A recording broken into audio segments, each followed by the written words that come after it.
March 31, 2018, 9:31 a.m. Eastern Daylight Saving Time. March 31, 2018, 9:29 a.m. Eastern Daylight Saving Time. Enterprise 3 AirSense. Mike DeCourcy breaks down Loyola, Chicago, Kansas, Villanova and Michigan. Watch NCAA basketball with FUBO TV. Crazy tournament, huh? Honestly, what are we to make of getting to the Final Four with 2-1 seeds, 4 30-game winners, a quartet of teams with a combined winning percentage of .840? It's bonkers, isn't it? More odds, lines for Final Four games. Who could have expected this from the 2018 NCAA tournament? At the end of all the bracket busting, we end up with 4 legitimately great teams: Villanova, Kansas, Michigan and the Loyola Ramblers. All 4 were conference tournament winners. 2 of them were league regular season champions. It's the first time in the last 5 tournaments that all the teams in the Final Four have recorded 30-win seasons. One of these great teams has to win, though. All can be said to have a shot, certainly. At least one of those shots is longer than the others. But being ranked first among our Final Four contenders to win the national title guarantees nothing, and being ranked last is still a tremendous honor. 1. Villanova. Why they'll win it? They have been the best team in college basketball all season, for their championship at the Battle for Atlantis, through their championship at the Big East Tournament to the championship of the NCAA East region.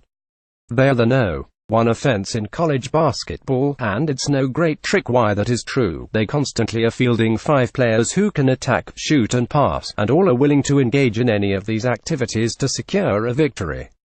Point guard Jalen Brunson, the Sporting News Player of the Year, is an elite scorer in transition, off the bounce, from long distance, and even, as he showed late in Sunday's victory over Texas Tech, from the low post. One option is wing Michael Bridges, a third-team All-American who projects as a lottery pick and uses his length to finish around the rim and his touch from deep. Guard Dante DiVincenzo is so capable he actually makes the team better when he enters, even though he's always replacing someone special. This not only is the best offensive team this season, it's the second most productive offense in the 17 seasons. Statistician Ken Pomeroy has been tracking points per possession. Only Wisconsin's 2015 NCAA runner-up did better than Villanova's 127.5 points per 100 possessions. It's shocking, but Nova has been better even than the 2009 North Carolina champions in that area. The Wildcats' defense wasn't much for a lot of the year, and it still may be bothered if teams can make the baseline an issue. This team is not huge, but as the tournament has advanced they have become better at walling off penetration and rebounding misses, which was reflected in holding Texas Tech to 20 of 60 shooting in Sunday's regional final. Devaney, on the way to the Final Four, Villanova shows it can win ugly. Why they might not? The biggest problem is that lack of imposing height, which allows opponents who get the shots they want in close to convert. The Wildcats rank only 131st in 2-point defense. Defensive rebounding still was an issue against West Virginia and to a lesser extent Alabama. Was the high-quality performance in this department against Texas Tech a sign of greater focus? They survived a poor shooting performance in the game, only 4 of 24 on 3-pointers. They're the number 9 3-point shooting team, so it's not likely to recur, but it's a big enough component of the offense to stand as a concern. And there's the fact they'll need to conquer an extraordinary team just to get to the title game, too.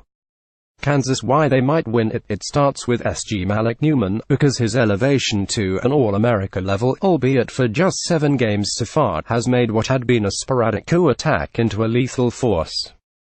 The Jayhawks have won 7 consecutive March elimination games, with Newman averaging 22.7 points. That's more than double what he averaged for the regular season.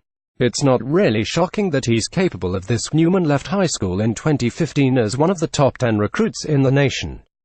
Now that he's found his game, though, he has changed the horizon for this Kansas team. There's a reason the record was 24-7 at the end of the regular season and is 31-7 now. The other 3 guards in the offense, All-American Devontae Graham, SVI Mike Iliak and LaGerald Vick, are empowered by Newman's surge. They combined for 36 points against Duke. Udoka Azubuike inside no longer has to hold up the fort by himself, now that late-coming freshman Silvio De Sousa has become comfortable with college concepts and the level of competition. Against Duke's one and Dumbigs, he grabbed 10 rebounds and played 26 minutes. The injury that kept Azubuike out of the Big 12 tournament and forced De Sousa onto the court might have been the best break for the team all year. March Madness 2018, 3 takeaways from Kansas Elite 8 win over Duke. Why they won't. The Jayhawks did a masterful job controlling Duke All-American Marvin Bagley in the regional final, but the reality is it worked because the open shots permitted because of the extreme attention paid inside didn't drop for Grayson Allen and Gary Trent. Self never had to adjust. Who typically allows far too many offensive rebounds, 290th in the nation in that category, and is ineffective defending inside the three-point line as a result. Self always has been a defensive master, but it's been tougher because the team is small. The Jayhawks don't even have big wings. Newman is 6'3", and Vic is a lean 6'5". So they depend to a large extent on opponents' inability to deal with their offense. They've topped 80 points in 7 of the past 9 games, which is not easy to do at this point in the season. But opponents averaged 72.6 in that stretch. A team with a lot of weapons, say Villanova, is going to be a challenge.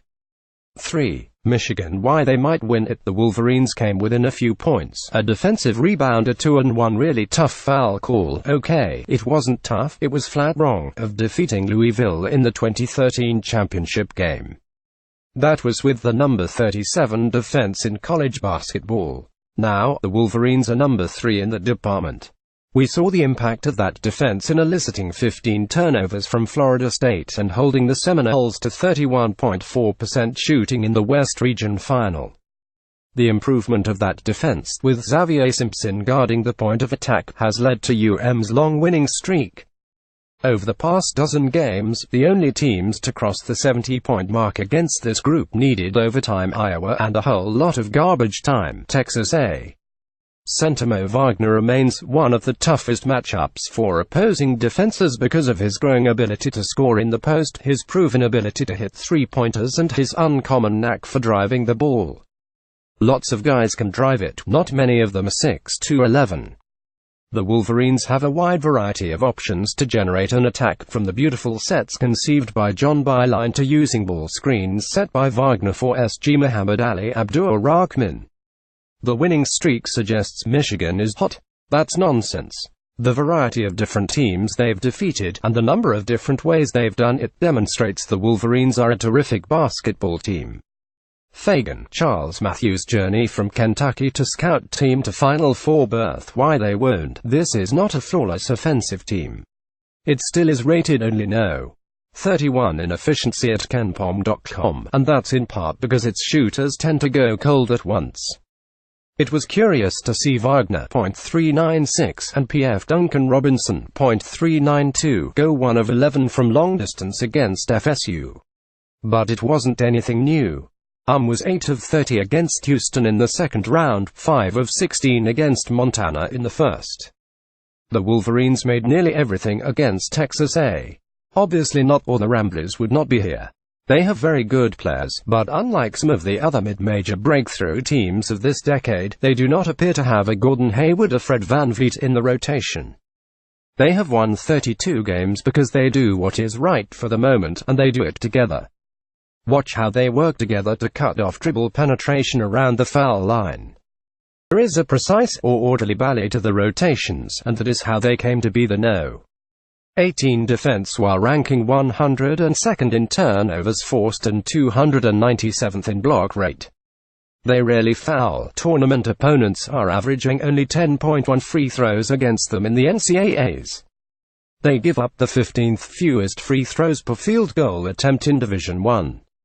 The offense does not have the same cachet, and yet in this tournament the focus has been so intense and the execution so precise that the Ramblers have been able to generate a long line of layups. They are shooting .587 on two-pointers in the NCAAs. That is not uncommon. They are number 9 in that category nationally. But it is more difficult to achieve in this atmosphere because of the improved quality of teams and the higher stakes, and the number actually has gone up. More, 4 upsets, 4 different heroes make one amazing Loyola Chicago Final Four run. Why they won't. Loyola beat very good teams to get this far. Miami has multiple pros and was good enough to earn a road win at North Carolina. Tennessee was the SEC co-champion. Nevada won the Mountain West by 2 games and finished with 29 wins. But it gets even more imposing at the Final Four. If you're wondering if there are any bracket breaks at this level, you're probably the bracket break. Ultimately, individual talent is going to matter in San Antonio. Coaches are going to lose tons of sleep this week searching for every coaching maneuver they can anticipate, and the difference is going to be whomever is this year's version of Kemba Walker at TYU's Jones or Anthony Davis or Wayne Ellington might be. That guy doesn't play for the Ramblers. But if he watches how magically they play the game of basketball, he might secretly wish he did.